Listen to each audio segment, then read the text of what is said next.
I am Reverend Fletcher Golden, the father who inspired Father's Day.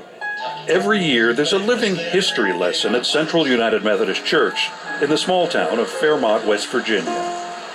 I was surprised to learn about this because I never knew Father's Day was created in Fairmont. We don't have that much here. The day of July the 5th was chosen. The church's former pastor, the Reverend D.D. Mann, dresses up and brings to life the story of the first Father's Day church service, a source of pride for this congregation. That says a lot about what the Methodists feel about families, probably the most important thing, other than God. It really does make it feel like a very tight-knit family, friends, and fellowship church.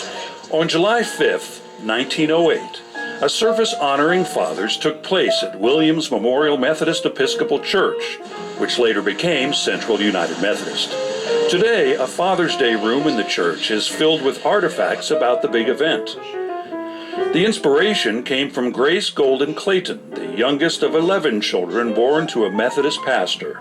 In the early 1900s, Clayton lived here with her husband and children in the middle of West Virginia coal country when tragedy struck nearby.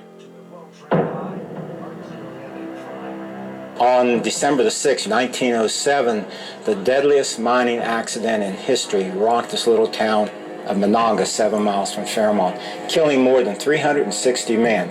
Vibrations were felt in 3 or 4 towns. That left over 1,000 children without anybody to support them. It really brings home how precious your father is to you. Grace Golden Clayton suggested to her minister, Dr. R. Thomas Webb, those service be held to honor all those men who had died in the mines. Clayton chose the date July 5th because it was the Sunday closest to her father's birthday. The Reverend Fletcher Golden had passed away about 10 years earlier. He had been a loving father, a self-taught man who served appointments at nearby Methodist churches after being a justice of the peace and a soldier in the Civil War. There's no church bulletin from the 1908 Father's Day service, but 2 letters confirm it did happen. My grandfather was Ward Downs, and he is the one member who remembers the actual service. And he reported in a letter to the senator from the 3rd District of West Virginia to make Father's Day a national holiday. The Hallmark Greeting Card Company researched the claim and confirmed it in a letter to the church.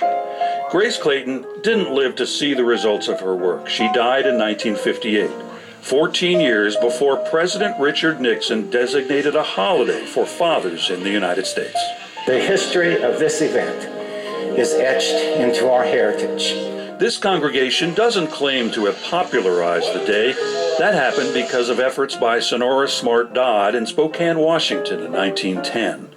But church members do take credit for giving Father's Day its first religious celebration. You know, Father's Day is a great day, and they've never had any recognition. But as United Methodist, I am very proud. It says that we are interested in people. We want to be there for them and do what we can to help them in good times and in bad times.